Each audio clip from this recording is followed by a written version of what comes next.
시간 우리에게 주시는 하나님의 말씀은 신약 성경 베드로후서 1장 3절에서 10절까지 말씀입니다.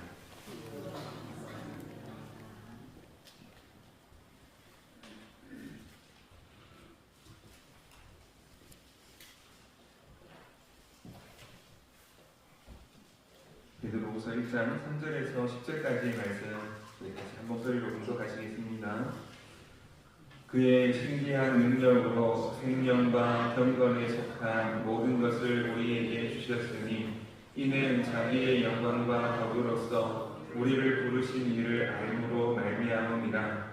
이로써 그 보배롭고 지극히 큰 약속을 우리에게 주사 이 약속으로 말미암아 너희가 정욕 때문에 세상에서 썩어질 것을 피하여 신성한 성품에 참여하는 자가 되게 하려 하셨느니라. 그러므로 너희가 더욱 힘써 너희 믿음의 덕을, 덕의 지식을, 지식의 절제를, 절제의 인내를, 인내의 경건을, 경건의 형제 우애를, 형제 우애의 사랑을 더하라. 이런 것이 너희에게 있어 흡족한즉 너희로 우리 주 예수 그리스도를 알기에 게으르지 않고 열매 없는 자가 되지 않게 하려니와. 이런 것이 없는 자는 맹인이라 멀리 보지 못하고 그의 옛 죄가 깨끗하게 된 것을 잊었느니라. 그러므로 형제들아 더욱 힘써 너희 부르심과 택하심을 굳게 하라. 너희가 이것을 행한즉 언제든지 실족하지 아니하리라. 아멘. 이 말씀이 하나님의 크신 은혜가 함께 하시길 소망합니다. 네, 자분에게 한번 인사하시겠습니다. 당신은 존귀한 하나님의 자녀입니다.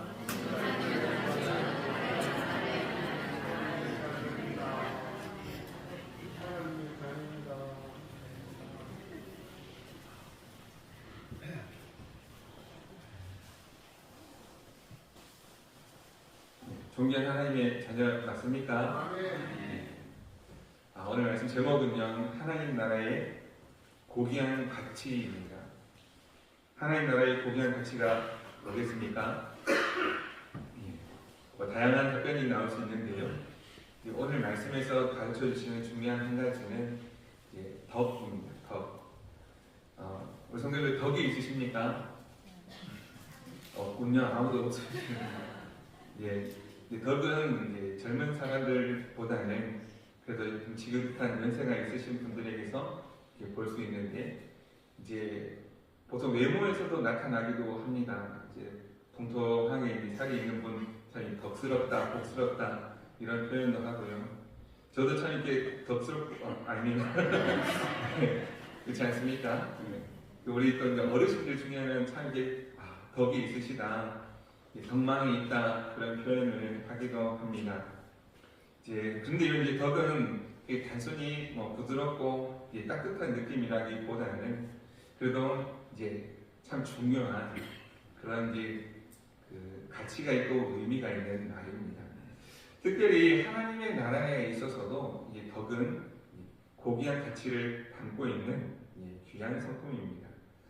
그래서 11절 말씀에 우리가 읽지 않았는데요, 굉장히 중요한 말씀인데 11절에 이렇게 말씀합니다. 이같이 하면 우리 주 구주 예수 그리스도의 영원한 나라에 들어감을 넉넉히 너희에게 주시리라. 하나님 나라에 들어감에 있어서 정말 필요한 성품이 있다면 그것이 덕이라는 거예요. 덕. 하나님의 나라에 들어가기 위해서는 반드시 필요한 우리에게 있어야 되는 그 모습이, 우리에게 나타나야 되는 그 모습이 바로 덕스러움이라는 거예요. 초대교회 성도들은 자신의 그 믿음을 지키기 위해서 굉장히 박해를 많이 받았습니다. 고향을 떠나기도 하고 모든 재산을 잃어버리기도 하고 많은 불이익을 당하기도 하고 심지어 돌에 맞아 죽는 스테반과 같은 모습들도 있었지요. 예수 믿는다는 것 때문에 핍박과 박해와 모욕과 조롱과 오만 것들을 받아야만 했습니다.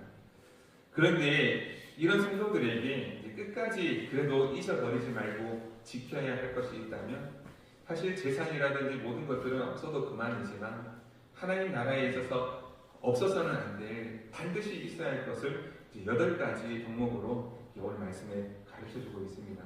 다른 건 없다 해도 이것만큼은 있어야 된다고 가르쳐 주는데 그 첫 번째가 바로 믿음이고 거기에 이제 더 나아가서 한 가지 중요한 것은 덕이라는 겁니다. 5절에서 7절 말씀 다시 한번 읽어보겠습니다. 5절에서 7절입니다.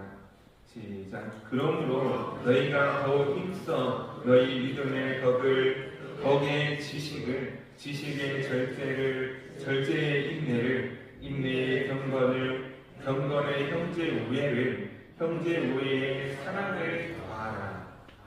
8가지 덕목인데 이제 하나님 나라에 들어가기 위해서는 너희가 믿는 사람이냐? 그러면 믿는 사람에게는 반드시 이것이 있어야 되는데 가장 중요한 것은 믿음이고요. 이 믿음이 있다면 거기에 덕을 더하고 덕의 지식을, 지식의 인내를, 인내의 절제를 이런 것들이 더해서 마지막에는 결국에는 사랑의 모습으로 나타난다는 겁니다. 그래서 너희가 정말 하나님의 자녀냐? 그러면 때로는 박해를 당할 수도 있고 재산을 잃어버릴 수도 있고 큰 어려움을 당할 수도 있고 정들었던 고향을 떠날 수도 있는 그런 상황이 되지만 그러나 너희에게 있어서만큼 절대로 잃어버리지 말아야 할 중요한 하나님 나라의 자격, 조건, 그 고귀한 성품만큼은 너희가 절대로 잃어버려서는 안 된다라고 말씀하시면서 베드로를 통하여 8가지를 말씀해 주고 있습니다. 그 중에 정말 믿음이 있으면 믿음의 덕을 더함으로 말미암아 덕스러움이 나타난다는 겁니다. 이 성경에 보면 덕을 세우는 교회가 되라라고 이렇게 표현한 것도 있습니다. 에베소서 4장 29절 말씀인데요. 우리 4장 29절 말씀을 같이 한번 읽어보겠습니다. 시작. 무릇 더러운 말은 너희 입 밖에도 내지 말고 오직 덕을 세우는 데 소용되는 대로 선한 말을 하여 듣는 자들에게 은혜를 끼치게 하라. 아멘. 그래서 너희가 정말 하나님의 자녀인가? 너희 입술을 통해서 더러운 말을 입 밖에 내지 말고 오히려 덕을 세우는 데 소용되는 대로 선한 말을 하고 시간이 많이 지났을 때 누가 보아도 저분은 덕스러운 사람이구나, 하나님의 사람이구나 그렇게 인정할 수 있을 만한 그런 은혜를 끼치는 사람이 되라고 이렇게 말씀하고 있습니다. 하나님을 경외하는 사람은 지난 기억이 기억나십니까? 선으로 악을 갚는 사람, 다른 사람을 존중해서 때로는 다른 사람이 내 마음을 아프게 할 수 있지만 나도 똑같이 마음을 아프게 하는 사람이 아니라 한 번 더 생각하고 한 번 더 기도하고 한 번 더 존중의 마음으로 그렇게 다른 사람을 존중하고 더 나아가서 비록 다른 사람을 그렇게 한다 할지라도 나는 하나님의 자녀이기에 하나님의 성품을 닮아서 덕을 세우는 자로 살겠습니다. 이것이 믿음의 사람의 고백이라는 것입니다. 그래서 덕이란 하나님의 자녀에게 있는 고귀한 품격이고 고귀한 성품이고 하나님의 자녀에게는 반드시 있어야 될 하나님 나라의 어떤 자격증과 같은 것입니다. 이 구약 성경은 하나님을 왕 중의 왕으로 고백하고 있습니다. 세상 그 어떤 왕들보다 그 어떤 신들보다 뛰어난 분이 바로 하나님이십니다. 가장 높으신 분이기에 그에 맞는 고귀한 품격이 있습니다. 이 높은 품격을 나타내는 하나님의 덕.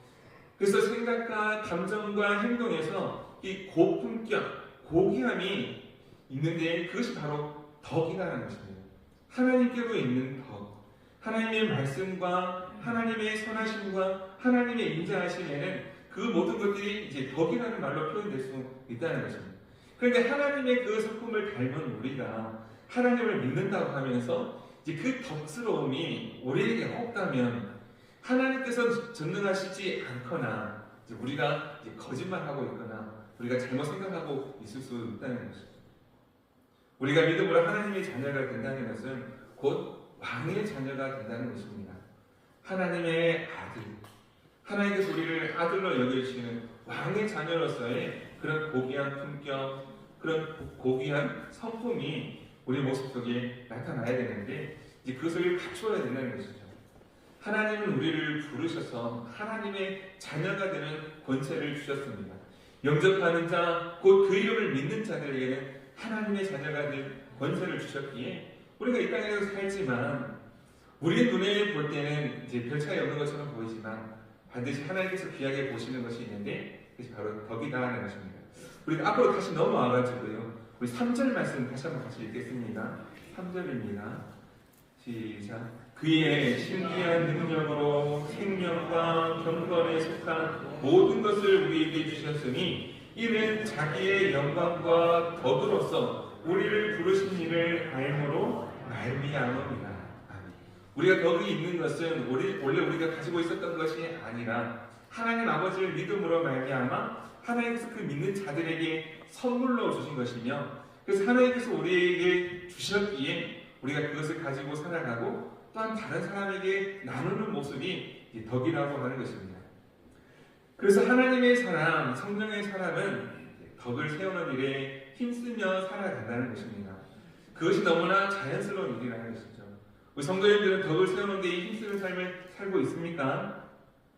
아니군요.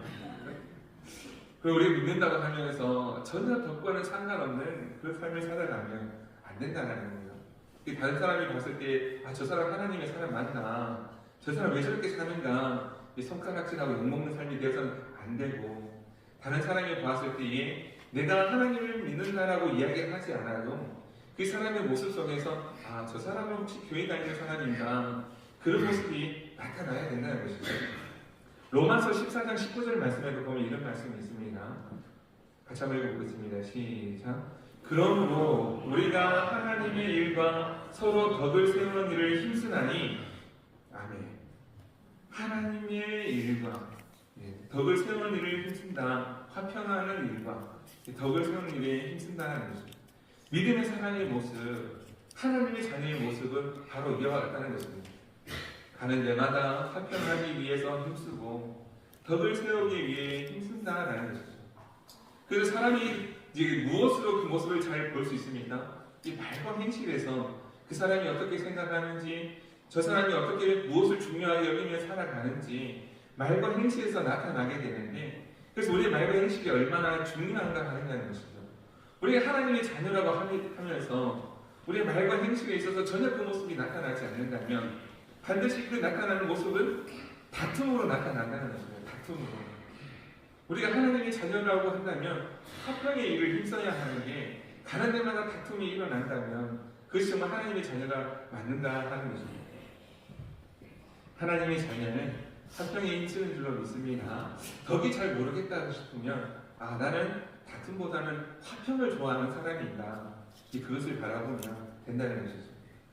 그래서 덕을 세우는 일에 힘쓴다는 건 하나님께서 주신 그 고귀한 성품인데 그것을 배우고 익히고 삶에서 나타내기 위해서 힘쓰고 애쓰는 것, 그래서 배우고 익히기도 하고 그렇게 살도록 애쓰는 그런 마음이 있다는 겁니다. 물론 배워서 될 일은 아닙니다만 그래도 하나님의 은혜를 알게 되고 말씀을 통해서 깨닫게 되어지면 그렇게 살아야지 성령께서 우리 삶을 이끌어 주시기에 그래 그게 맞지 하면서 따라가게 되는 것입니다. 빌립보서 4장의 말씀에도 보면은요 이렇게 말씀합니다. 빌립보서 말씀을 같이 한번 읽겠습니다. 8절 9절 말씀입니다. 시작. 끝으로 형제들아 무엇이든지 참되고 무엇이든지 경건하며 무엇이든지 옳으며 무엇이든지 정결하며 무엇이든지 사랑받을 만하며 무엇이든지 칭찬받을 만하며 무슨 덕이 있든지 무슨 기림이 있든지 이것들을 생각하라. 너희는 내게 배우고 받고 듣고 본바를 행하라. 그리하면 평강의 하나님이 너희와 함께 계시리라. 하나님께서 함께 계시는 믿음의 증거가 바로 이와 같은 모습이라는 것입니다. 무엇이든지 참되고 정결하며 무엇이든지 옳으며 무엇이든지 사랑받을 만하며 무엇이든지 칭찬받을 만한 그런 모습으로 살아간다는 것입니다. 그 모든 모습들이 덕이라고 할 수 있습니다. 그래서 하나님께서 함께 하시는 사람에게는 반드시 이 덕이 있는데 사랑하는 성도님들, 이 덕을 가지고 덕을 나타내 보이며 살아가는 성도님들 되기를 간절히 소망합니다. 그래서 우리가 믿음으로 살아간다고 하면서 이제 이 말씀이 생각이 나셔야 돼요. 특히 어디에서 생각이 나야 되는가? 다투고 싶은 마음이 들 때에 이제 다툼이 될 것 같은 그 자리에서 이 말씀이 생각이 날 수 있기를 간절히 소망합니다. 그래서 덕이 있는 사람, 하나님의 자녀로서 하나님의 나라에 들어가기 위해서는 반드시 이 덕이 필요한데 사랑하는 성도님들, 덕이 있는 그런 말과 행실로 하나님의 영광 나타내는 귀한 성도의 삶이 되기를 간절히 주님의 이름으로 축복합니다. 세상에는 이제 대단한 사람들이 많이 있지요. 뛰어난 능력을 가진 사람들도 많고, 많은 재산을 가진 사람들도 많고, 이제 다양한 스펙들을 가지고 있는, 박사학위를 몇 개씩 가지고 있는 사람들도 있습니다. 그런데 아무리 지식이 많고, 아무리 재산이 많고, 아무리 큰 능력이 있어도 이 덕이 없으면 사람이 교만해집니다. 이 교만해지는 어떤 모습으로 나타나겠습니까? 갑질을 하겠죠. 나는 대단한 사람, 너는 부족하고 못난 사람. 그래서 갑질하는 사람들이 많습니다. 높은 자리에 올라가고 싶은 이유도 무엇 때문이겠습니까? 갑질을 하기 위해서 올라간다는 것입니다. 교회 안에도 그런 모습이 없을까요? 예전부터도 새벽 기도 때마다 여러 번 말씀을 드렸습니다만, 우리가 직분을 받는다는 것은 내 자리가 올라간다는 것이 아닙니다. 직분을 받는다는 것은 그만큼 섬겨야 될 일들이 많아진다는 것입니다. 그만큼 많이 섬겨야 하고, 더 많이 사랑해야 하고, 더 많이 힘쓰는 자리가 직분을 받는 자리입니다. 그래서 집사는 요만큼 섬겨야 된다면, 이제 권사 안수 집사는 더 많이 섬겨야 하고요. 우리가 장로가 된다고 하는 것은 그만큼 아래로 섬김의 자리로 내려간다는 의미가 있습니다. 그리고 우리 다음 주에 우리 김정훈 집사님 인직을 받는데, 이 목에 기부스를 하는 순간 사람들이 많이 때려주셔야 돼요. 장로가 됐다고 목에 힘주고 다니면 이제 많이 때려주셔야 됩니다. 그래서 장로가 된다는 것은 그만큼 책임감과 그만큼 어깨에 많은 짐을 짊어진다는 의미가 있습니다. 나 자신뿐만이 아니라 우리 교회를 위해서, 우리 성도님들을 위해서 힘쓰고 애쓰는 자리에 내려간다는 것입니다. 그래서 진짜 높은 자리에 올라간다는 것은 하나님께서 높여주시는 하나님의 나라까지 올라가는 것이고, 그리고 우리가 이 세상에 살지만 우리 하나님의 자녀로서의 삶은 내려가는 삶입니다. 내려가는 삶. 겸손의 자리까지 예수님께서 십자가에 죽기까지 낮아지신 것처럼 우리는 사실 내려가는 삶을 살아야 합니다. 그래서 이제 사실은 강대상을 지을 때도 이렇게 높이 짓는 것이 아니고 이렇게 낮은 자리로 이렇게 지을 필요가 있습니다. 예수님께서는 말씀을 전하실 때에 오는 경기장 같은 데서 이렇게 말씀을 전하셨는데, 이제 오는 경기장 어떻습니까? 관중들이 이렇게 보는 자리로 이렇게 세워져 있지 않습니까? 그래서 이 자리가 사실은 높은 자리가 아니라 낮은 자리가 되어야 합니다. 그래서 낮은 자리에서 선포하는 그 말씀을 듣고 우리가 세상으로 나아갈 때도 하나님의 성품을 가지고 섬기는 삶을 사는 것이 믿음의 삶이라는 것이죠. 이 세상 사람들은 올라가는 것이 좋은 줄 알고 살기에 그렇게 끝없이 높아지지만, 믿음의 삶은 덕스러운 삶, 덕이 있는 삶은 높아지는 삶이 아니라 우리 겸손히 사랑하며 섬길 줄 아는 사람이라는 것입니다. 사도행전 8장과 9장에 보면 이제 일곱 집사 중에 한 명 빌립이 전도하는 장면이 나옵니다. 우리 권찰에 하면서 이렇게 말씀을 나눴는데요. 이제 권찰에 대해 나눈 말씀인데, 보면은 정말 멋있는 이제 한 사람이 나옵니다. 8장에 보면, 이제 사도행전 8장에 보면 이 빌립이 전도를 하러 다닐 때에 두 사람을 만나게 되는데, 이제 한 사람은 마술사 시몬이라는 사람이고, 또 한 사람은 에디오피아 간다게 여왕의 내시였던 그 내시를 만나게 됩니다. 정확한 이름은 나오지 않지만 이제 에디오피아 여왕 간다게의 내시로 이렇게 나옵니다. 마술사 시몬은 자칭 큰 자라고 생각했던 사람입니다. 그래서 다른 사람들을 봤을 때, 와, 하나님의 능력을 가진 사람이다 라고 여길 만한 그런 모습으로 이제 나옵니다. 이 자칭 큰 자다, 나는 큰 사람이야, 이 사람들이 칭찬해주는 것을 좋아하는 그런 사람이었습니다. 그런데 이 사람은 이제 마술사라고 하는데, 이제 교묘하게 속이는 일로 돈을 벌고 사람들의 인기를 좋아하는, 사람들이 와, 대단하다 여기는 그런 것을 좋아하는 사람이었다는 것입니다. 그런데 빌립이 다니면서 이제 전도를 하는데 사람들이 성령을 받습니다. 이 성령을 받으면서 이 빌립을 칭송하기도 하고, 와, 대단한 사람이다 칭찬도 하기도 하고, 그리고 이제 사람들이 변하는 모습을 보니까 여기 정말 대단한 사람이구나, 능력이 사람이구나, 이제 마술사 시몬이 볼 때 알게 되었다는 것이죠. 그래서 그 사람도 빌립에게 나와서 믿고 세례를 받는다 하면서, 혹시 내가 돈으로 성령을 살 수 있으면 나에게 좀 팔아라, 이런 얘기를 합니다. 왜 그렇게 얘기하겠습니까? 자기도 성령이 임하게 함으로 말미암아 인정받고 싶고 칭찬받고 싶은 그런 마음이 있어서 그렇게 하고자 하였다는 것이죠. 그러나 성령이 임하지 못하고 책망을 받고 이제 그렇게 돌아갑니다. 그러나 이제 그 뒤에 보면은요, 이제 에티오피아 그 여왕 간다리의 내시는 보면 딱 느껴지지 않습니까? 여왕의 국고를 맡은 내시, 여왕의 어떤 책임을 맡고 있는, 큰 권력이 있고 힘이 있는 그런 부자의 자리에 있는 에티오피아 내시는 어떠한가? 이제 예배를 드리러 가는 중에 이 빌립을 만납니다. 근데 그 에티오피아 내시가 성경 말씀을 읽고 있는 중에 이 말씀이 도무지 어떤 말씀인지 모르는 거예요. 그때 빌립이 이 말씀은 이사야 53장에 나오는 말씀인데, 여기서 예언하고 있는 사람은 예수 그리스도다, 이것을 가르쳐 줍니다. 그때 에티오피아 내시가 그 말을 잘 받아들이고, 또 지나가는 중에 이제 물가가 있어서 그 물을 거기서 내려서 이제 세례도 받고 기쁨으로 갔다라고 이렇게 성경은 기록하고 있습니다. 하나님 말씀이 정말 중요하게 보신 것이 무엇인가? 이 사람이 정말 특별한 사람, 대단한 사람, 부자였다, 이것을 강조하고 있는 것이 아니라 이 사람이 정말 하나님 앞에 예배하는 사람이었다라고 성경은 기록하고 있는 것입니다. 그때 성령이 임하여 세례도 받고 그 사람이 믿음으로 살아감에 있어서 기쁨으로 살아갔다라고 성경은 기록하고 있습니다. 성령의 사람, 정말 믿음의 사람, 하나님의 나라에 합당한 사람, 정말 예배하는 사람은 자신의 가진 위치, 자신의 가진 힘, 능력, 재산 이런 것들을 자랑할 것이 아니라 하나님께 정말 예배하는 그 모습을 자랑한다는 것입니다. 그것을 이렇게 말씀해 주고 있습니다. 그 사람이 정말 멋있는 사람 아니겠습니까? 그 사람이 덕이 있는 사람 아니겠습니까? 오늘 우리는 어떤 모습으로 자랑하고 있느냐는 것입니다. 많은 재산을 자랑하시겠습니까? 높은 자리에 있는 것을 자랑하시겠습니까? 그것이 자랑거리가 전혀 되지 않는다는 거예요.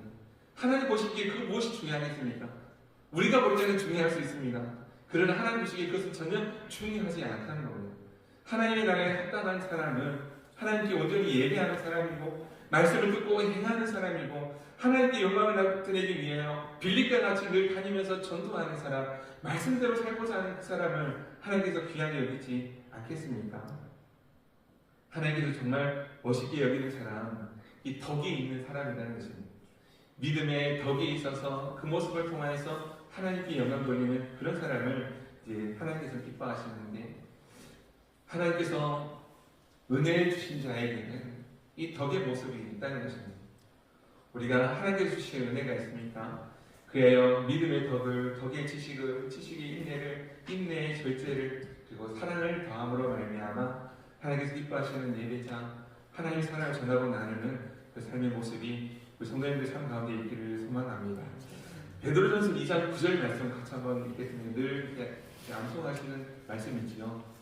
같이 한번 읽겠습니다. 시작. 그러나 너희는 택하신 족속이요 왕같은 제사장들이요 거룩한 나라요 그의 소유가인 백성이니 이는 너희를 어두운 데서 불러내어 그의 기이한 빛에 들어가게 하신 이의 아름다운 덕을 선포하게 하려 하십니다. 아멘. 우리 주님이 오신 이유는 우리를 하나님 백성, 하나님의 자녀 삼으시고 택하신 백성, 왕같은 제사장, 거룩한 나라, 하나님의 소유, 하나님의 자녀되게 하심으로 말미암아 그 거룩한 성품을 가지고 살아가게 하기 위하여, 그리고 많은 사람들에게 복음을 증거하고 하나님의 자녀 삼기 위하여 또한 우리를 택하시고 부르셨다는 것입니다. 하나님 나라의 고귀한 성품, 이 덕을 가지고 덕을 선포하며 믿음으로 살아가는 저와 여러분 되기를 소망합니다.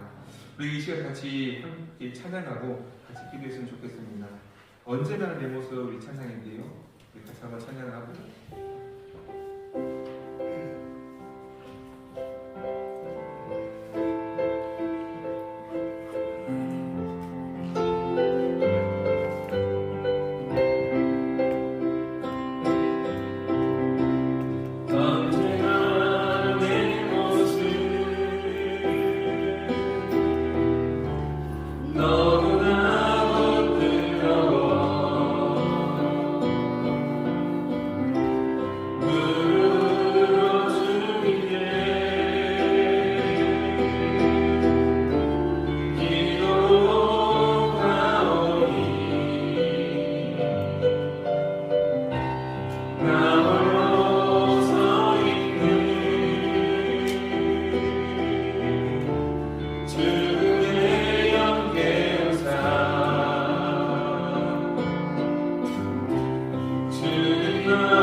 기도했으면 좋겠습니다. 우리 마음과 정성을 모아서 기도하시니 하나님 아버지, 하나님의 자녀로서 우리가 하나님의 고귀한 성품, 그 덕의 성품을 가지고 살아갈 수 있도록, 그래서 우리의 말과 행실을 통하여서 늘 아픔과 상처를 주고 다툼과 어려움을 만드는 그런 모습이 아니라 하나님 도우시고 함께하여 주셔서 예수님의 그 사랑으로 온전히 된 하나님의 백성의 모습이 우리 삶을 통해서 나타날 수 있게 도와달라고, 우리의 애들과 모습 깨닫게 하여달라고, 성령께서 우리의 삶을 이끌어 주셔서 하나님 기뻐하신 온전히 예배 드릴 수 있게 도와달라고 우리 시간 주여 한번 부르짖고 간절히 기도하겠습니다.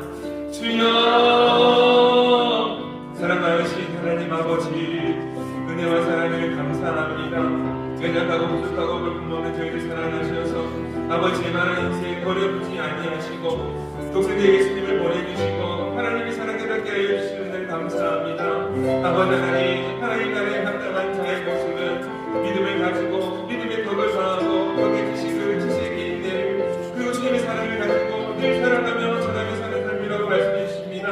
아버지 하나님, 우리의 내가 모습을 보게 하여 주시고 깨닫게 하여 주시고 돌이킬 수 있게 도와주시고 우리 예수님 통해 알려주신 사랑의 모습을 가지고 하나님 기뻐하신 모든 예배의 삶을 살아갈 수 있도록 도와주시고 어느 곳에 있든지 그곳에 화평의 삶을 쓰고 아버지 법을 세우게 힘쓰게 예수의 삶되게 도와주시고 아버지 하나님 그 믿음을 살아가는 삶 가운데 아버지 아름다운 성령의 예배가 믿게 비춰지게 하여 주옵소서. 더욱 힘들고 어떤 어려움을 당한다 할지라도 마음의 자녀로서의 그 고귀한 성품을 잃어버리지 않도록 도와주시고 아버지 하나님 나의 정말 큰 자로서 살아갈 수 있는 우리 모두가 되도록 도우시고 함께하여 주옵소서.